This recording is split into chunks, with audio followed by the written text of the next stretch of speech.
Welcome to Weapons Education. Let's talk about a couple of Glocks. Glock talk tonight.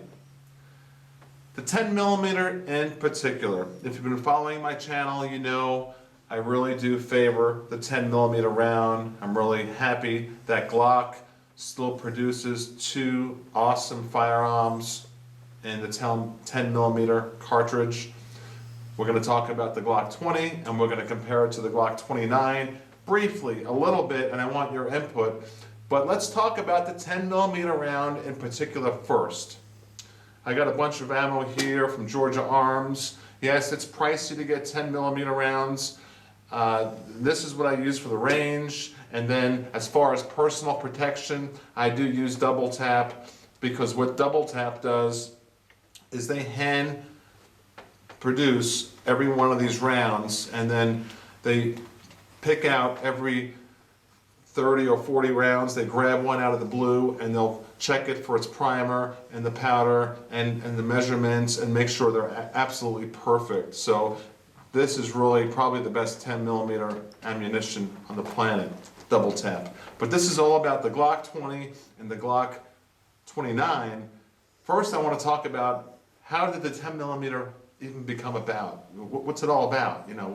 Well, Jeff Cooper invented it in the early 1980s, but something happened that brought it to stardom, and it was called the Miami Shootout. I did a video on it a long time ago. I need to revamp that video and really get that story really out to you, really clear. But I'll tell you briefly right now about the Miami Shootout. Now think about the early 1980s. Think about the movie Scarface, and I'll tell you right now, that was pretty accurate. The drug cartels, the carnage that was going on in the streets. I've done some research on this, and what took place in the early 1980s in Miami on the news, if you look at the newsreels, what took place was, unless there was like 6 or 8 deaths for that day in a single incident, it didn't even hit the news. 1 person murdered, that was nothing. 3 person, that was nothing. We want 8 or 10 to hit the headlines of the news. There was 20, 30 people a day being gunned down by the drug cartels. So now we're going to talk about the Miami Shootout. The FBI was up against some heavy odds there. And the FBI round, I don't know if you realize it, at the time, in the early 80s, around 84 or 5 or so, 6, 86, their main choice was a .357 Magnum, and for some reason they put a 38 plus P. That was their round, the 38 plus P. And what happened was, in the Miami Shootout, there was 2 bad guys, one in particular, in one car, 2 bad guys in one vehicle, who through their intelligence, the FBI realized these bank robbers are just absolutely horrific. They've killed people, they're just absolutely, we got to get these guys off the street, let's go bust them. So they rounded up 4 or 5 vehicles the FBI had, and 8 FBI agents. They had double-out buck shotguns, 9mm. They also had their .357s with 38 plus Ps loaded up. They banged the car. The main guy was Platt. His name was Platt. And Platt, he shocked the FBI. Now there was Platt and another guy. The other guy got killed quickly. And this is the FBI shootout. What happened was the worst carnage in FBI history. Platt, on this adrenaline, not drugs, was able to withstand dozens, about a dozen massive blows from these 38 plus Ps mostly, even some double out buck. And he survived because his CNS was not hit. But what did he do? He pulled out a .223 amongst some other firearms, and he pulls out a rifle. Don't bring a pistol to a rifle fight. And he pulls out a rifle and started mowing down the FBI agents. Boy, did that shock them. So the Miami Shootout goes down in history. We are in the 25-year anniversary.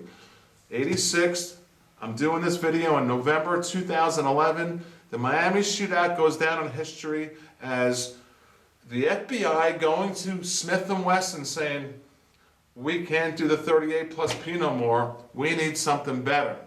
So Smith, my wife's here, say hello. Hi everybody. Take a look at this. Smith, take a look down here. What we have on the table is a bucket of Georgia Arms, 200 rounds of 10 millimeter. Smith said, and I'm going to make the story kind of brief. All right, FBI, here's a one powerful round, the 10 millimeter. Take a look back up. And the FBI said, cool, all right, we're gonna go with the 10 millimeter for a while. And the 10 millimeter was invented by Jeff Cooper just prior to the Miami Shootout. And I got to give Jeff the thumbs up because I'm really glad you found this round, which ultimately what the FBI did was shorten the 10 millimeter round, just shorten it to a 40 caliber. And that's how you have the birth of the 40 caliber. And think of how many law enforcement agencies use the 40 caliber. It all comes from the 10 millimeter. It's basically the same round, the 40, just shorter, okay? So now let's talk about the 10 millimeter some more. We have a couple of manufacturers that still produce this massively powerful round. I mean, you can look at some videos on YouTube. One guy's shooting through a car windshield like it's saran wrap. And just, I'm telling you, I got my shoulder holster here. This lives with me. This is my Glock 29 with the Glock 20 magazine in it. This lives with me. I feel secure with this, with all these extra rounds, with 28 extra rounds. And I'll show you also this. What happened during the Miami Shootout was afterwards, when they were using their 38 plus Ps and they went to Smith & Wesson and said, well, what do we do? One of the FBI agents said, I have this exact gun, this. Take a good close zoom in on that, it's gorgeous. This Delta Elite, Colt 10 millimeter Delta Elite. You can still purchase it. They introduced it in 2008 SHOT Show. I don't know if it's the same quality as this one I purchased back in the early 1980s. But I tell you right now, this FBI agent goes to Smith and says, well, I own one of these. Maybe FBI, maybe the FBI needs to use this. Okay? So the FBI ultimately went with the 10 millimeter for a while, and then some of their female officers and things like that, the recoil was a little much, and they shortened it to a 40 caliber, and that's how we got the 40 caliber. Now let's talk about what this video is all about, is the Glock'S. Thank you to Glock for making two different models of a 10 millimeter. Thank you to Colt for still producing this 10 millimeter, the Delta Elite. And I know there's a number of others, not many, I know of all the others, but those are the main ones. Those are the main manufacturers that you want to focus in on, particularly Glock, because for the price, $550 or so, whatever it is, $600 for a Glock 29 or 20, you got one powerful Glock. I mean, talk about rock out with your Glock out. This is the most powerful Glock on the planet. Bar none. We know that. It's a round that is just, it's Ted Nugent's favorite round. So, if you're going to buy a Glock 10 millimeter, which one should you get? Please focus in on the two firearms, right from here to here only, and I'll give you some stats. All right, now we have over here the larger 20, and over here the 29, which by the way is the same package as a Glock 30 45 ACP. But we're talking about the 10 millimeter. So which 10 millimeter should you buy? And it's kind of up to you. I'm not going to tell you which one to buy. I'm just going to tell you I have both for different reasons. I carry this in a pouch, and I carry this on my body like this in my shoulder holster. So I'll tell you right now, the weight on the smaller one is about 25 ounces, and the weight on the larger one is about 27 ounces. Not too much of a difference, but look at the size difference. You know, with the polymer, the weight's not such an issue, but look at the size difference. Huge size difference with the 29 and the 20. Okay, so the numbers are exactly like this. The width is identical. They're both 1.27 inches. And the trigger pull are identical at 5.5 pounds. Now the line of sight on the 20 is massively different. The line of sight from here to here is 6.77 inches, and the line of sight on the 29 from here to here is 5.95, we'll call it 6 inches. So you got 6 to almost 6 3/4. That's a big sight difference. So probably the 20 for open carry, for law enforcement, is more appropriate. For concealment, the 29 is more appropriate. Let's talk about the rounds. What is the magazine capacity? On the Glock 29, what you have here is a magazine. These safety check guns, they're all safety checked. The magazine that comes with 10+1, which is no slouch. You know, think of a revolver. Yeah, we can look up now, thanks.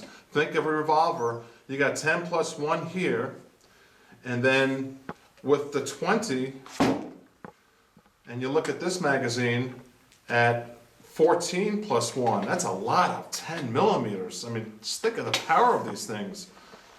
All right, so you got 14+1, 10+1, which is how they come standard. But what's kind of cool is, as you probably know, the calibers of the Glocks, you can intermingle the magazines. For instance, what I do is this, and that's what I have here in my package here on my shoulder holster. I take a Glock 20 and I use this product here. And everyone asks me this, so I'm glad I don't have to type it out. Please zoom in on this right here. It's called a grip extension.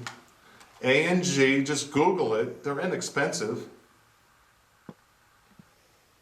Okay, what you do is, got it? Thank you.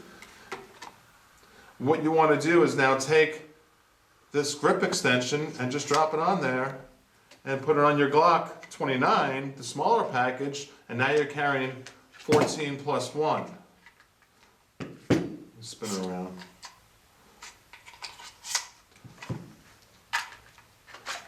Okay, now you're carrying 14+1. And that's a nice package there. So you have a small package of a Glock 29. And as far as accuracy, let's talk about accuracy. Which is better for accuracy? This has got the compensator on the top. And by the way, no, the flare coming out of the top of this does not affect my eyes or anything like that, because that question always comes up when I talk about the compensator on a Glock 10 millimeter. But you have both guns here, right here, and this in my hands that carry 14+1. This one's much smaller than this one, about 3/4 of an inch, and in length and height. And it's just huge difference in size. But they play different roles. For open carry, for in your pouch. Maybe if you want to put this in a shoulder holster, you can put the big 20. There is a little bit less recoil, a little bit, but it's. Honey, you shot the 10 millimeter. Did it bother you? No, not at all. Not really. I mean, you can feel it. Excuse me, you can feel it, but it's not bad. No. Yeah, you can definitely feel it. You can definitely. Well, but you can feel it, but it's not. If I can hold it. It's most a people can monster. hold it. This is a monster. When you compare this to a 45, it's a monster blast, right? It's fun though. Yeah, but I mean, I wasn't. For you, I mean, Yeah, I under was able to 25 do it. pounds, it was no big deal, right? No, we did it. So. All right, so the end-all answer is, which Glock is better for you for a 10 millimeter? My favorite round. You tell me. I would say I like the 29.